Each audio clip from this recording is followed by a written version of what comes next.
अस्सलाम वालेकुम dear students. आज का हमारा जो टॉपिक है वो सेकेंड ईयर क्लास का ट्रांसलेशन का जो एक पैराग्राफ आता है उर्दू से इंग्लिश में ट्रांसलेशन करने के लिए 15 नंबर का ये क्वेश्चन है।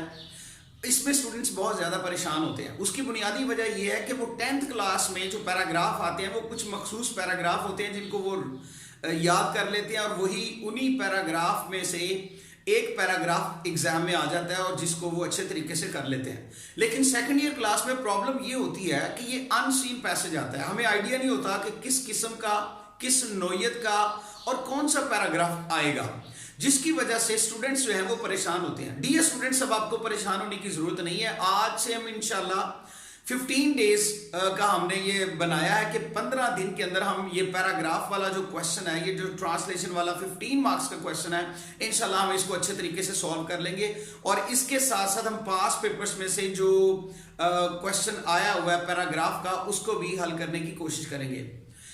ट्रांसलेशन बहुत ज्यादा आसान है, ये बहुत मुश्किल क्वेश्चन नहीं है, बहुत इजी है। सिर्फ थोड़ी सी हमें प्रैक्टिस की जरूरत है।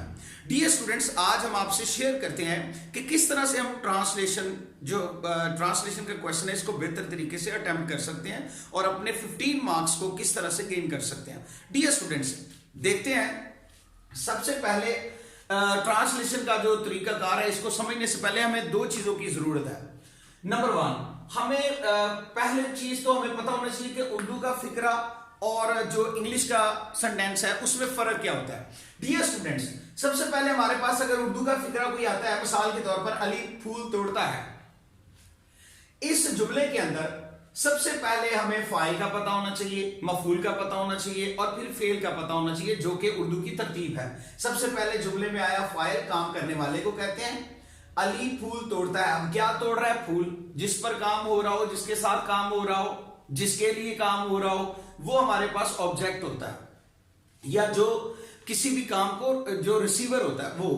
तो यहां पर अली फूल तोड़ता है, क्या चीज तोड़ी जा रही है? फूल। कौन तोड़ रहा है? जो हु का जवाब दे जुमले में, वो सब्जेक्ट होता है। Who is plucking flowers, Ali is plucking flowers, तो इसका मतलब है अली जो है ये सब्जेक्ट है।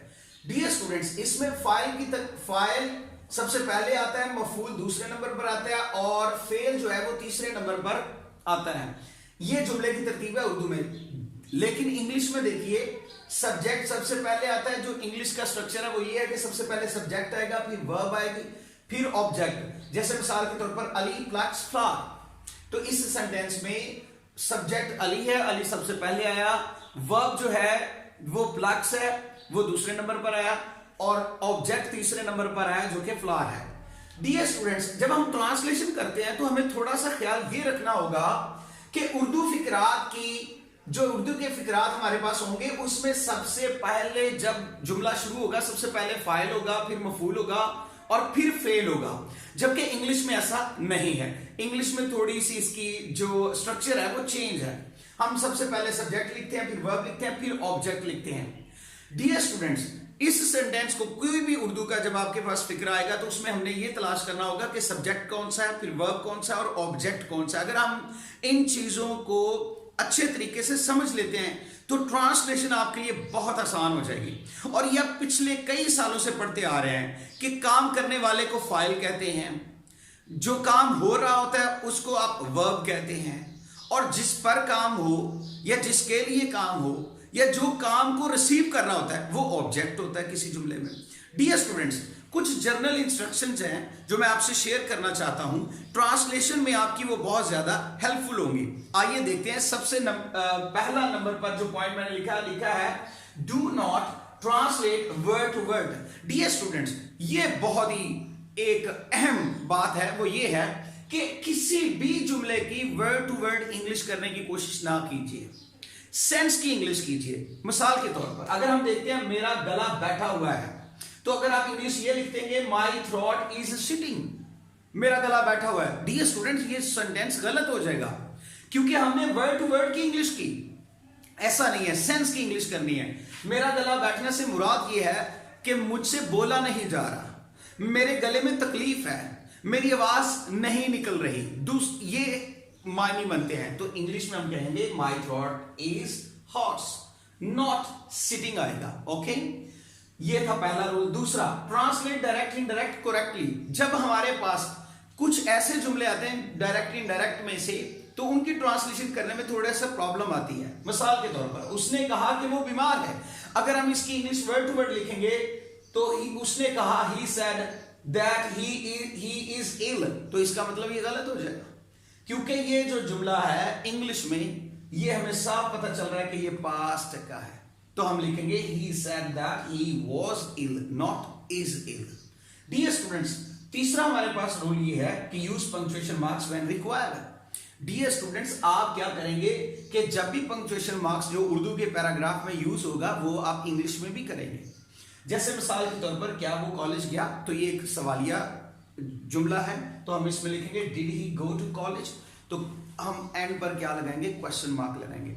इस तरह मजीद कई और टिप्स हैं, ट्रिक्स हैं जो मैं आपके साथ शेयर करता चला जाऊंगा।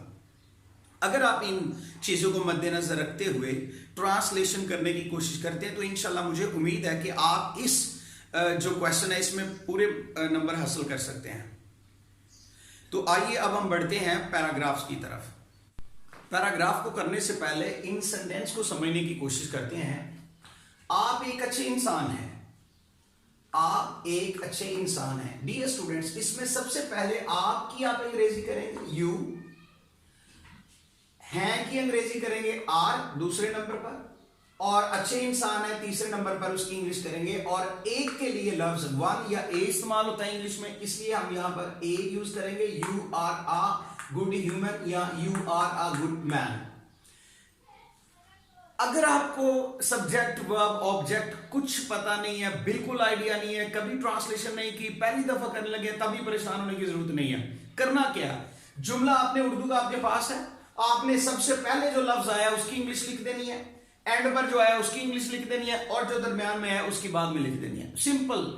सबसे पहले आया मैं, तो उसकी आपने इंग्लिश लिख दी आई, हूं, ये आ गया आपके पास वर्ब हूं, एम, और एक अच्छा उस्ताद हूं, आ गुड टीचर।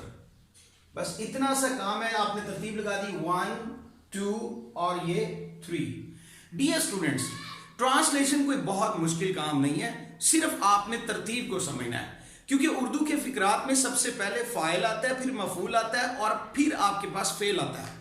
जबकि इंग्लिश में सबसे पहले सब्जेक्ट, फिर वर्ब, फिर ऑब्जेक्ट आता है, जैसे कि मैंने आपको इन दो जुमलों के जरिए समझाया। अब ट्रांसलेशन की तरफ जाने से पहले हमें चार्ट ऑफ प्रोनाउन जो है वो समझना चाहिए।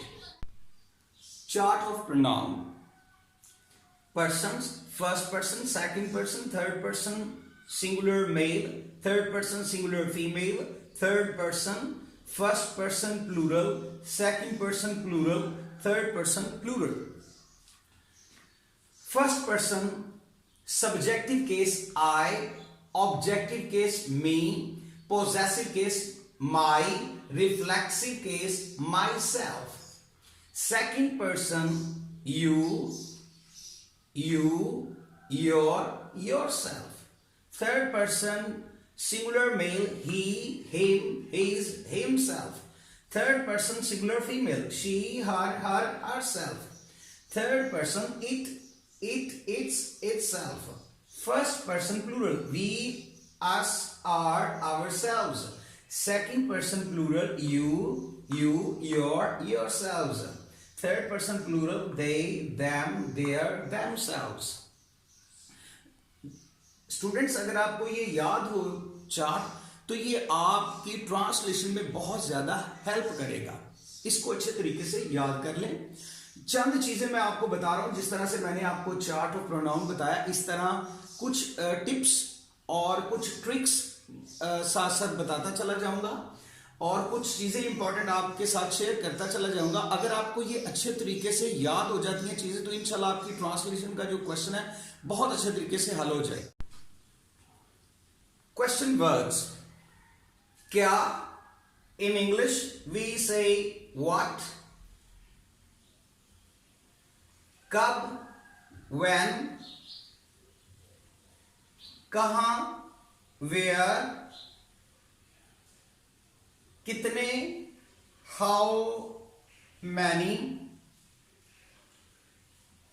कौन, हु,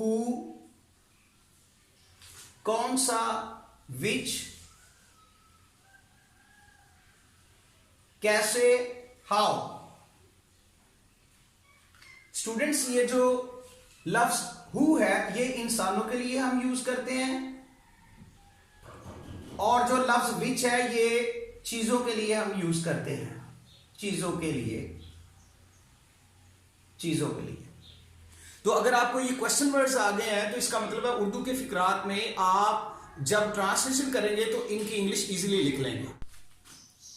डियर स्टूडेंट्स, अगर हमारे पास एक लॉन्ग सेंटेंस है तो उसको किस तरह से हम ट्रांसलेट करेंगे? How to translate long sentence. Lockdown में गरीबों की मदद की जाती है। स्टूडेंट्स, अगर इस जुमले को गौर से देखें तो इस जुमले में आप main part of a sentence ढूंढने की कोशिश करेंगे कि असल में ये सेंटेंस छुपा कहां पे है। अगर आप इस लॉकडाउन में गरीबों की मदद की जाती है, अगर आप लफ्ज लॉकडाउन में इसके ऊपर हाथ रखें और इसको ना पढ़ें, गरीबों की मदद की जाती है, तो ये बात मुकम्मल है। तो हम इसकी सबसे पहले ट्रांसलेशन करेंगे द पुअर आर हेल्प्ड, फिर हम करेंगे इन दिस लॉकडाउन। लेकिन अगर हम यूं करते हैं कि गरीबों की मदद की जाती है, इसको निकाल देते हैं तो पीछे रह जाता है हमारे पास लॉकडाउन में, तो ये बात पूरी नहीं है। डियर स्टूडेंट्स, सेंटेंस के अंदर ही एक ऐसा पार्ट होता है सेंटेंस का जो बता रहा होता है कि असल में सेंटेंस कहां पे छुपा हुआ है। स्टूडेंट्स, आप इस तरह से करेंगे, अगर दूसरा जुमला देखें, आजकल हर स्कूल में अंग्रेजी पढ़ाई जाती है, तो ये देखिए अंग्रेजी पढ़ाई जाती है, असल में ये मेन जो सेंटेंस है वो ये है। बाकी चीजों का इजाफा करके जो एग्जामिनर है वो हमें कंफ्यूज करने की कोशिश करता है। तो हम सबसे पहले जो मेन चीज है वो ढूंढेंगे और उसकी इंग्लिश करेंगे। अंग्रेजी पढ़ाई जाती है, इंग्लिश इज टॉट, अंग्रेजी पढ़ाई जाती है, ये इसका ट्रांसलेशन होगी। और आजकल हर स्कूल में English is taught in every school,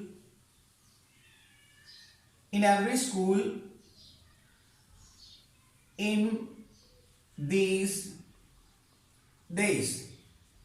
तो इस तरह से हम इसकी ट्रांसलेशन कर लेंगे। स्टूडेंट्स, कोई भी सेंटेंस कितना ही जो है वो लंबा क्यों ना हो, लेंथी क्यों ना हो, लॉन्ग क्यों ना हो, हम आसानी से उसकी ट्रांसलेशन कर लेंगे अगर हम उसके टुकड़े करेंगे। तो जो मेन सेंटेंस जो छुपा होता है लफ्जों के दरमियान, उसको आप तलाश करें, पहले उसकी इंग्लिश लिखें और बाद में आने वाले तमाम लफ्जों की इंग्लिश लिखें। स्टूडेंट्स, इसी तरह जैसे मिसाल के तौर पर लॉकडाउन, तो उसकी लॉकडाउन ही गरीबों, द पुअर, मदद, हेल्प, और इस तरह से अंग्रेजी पढ़ाई जाती है तो टीच से टॉट, और आजकल नावा डेज भी होता है या इन दीस डेज भी होता है। तो जितनी भी वोकैबुलरी है वो भी आपके साथ शेयर की जाएगी। आज के लिए इतना ही काफी है।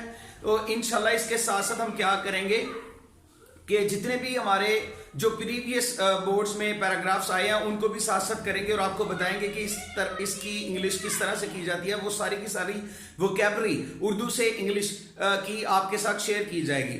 उम्मीद करता हूं कि इंशाल्लाह ये जो आज का लेक्चर है ये आपके लिए काफ़ी हेल्पफुल साबित होगा।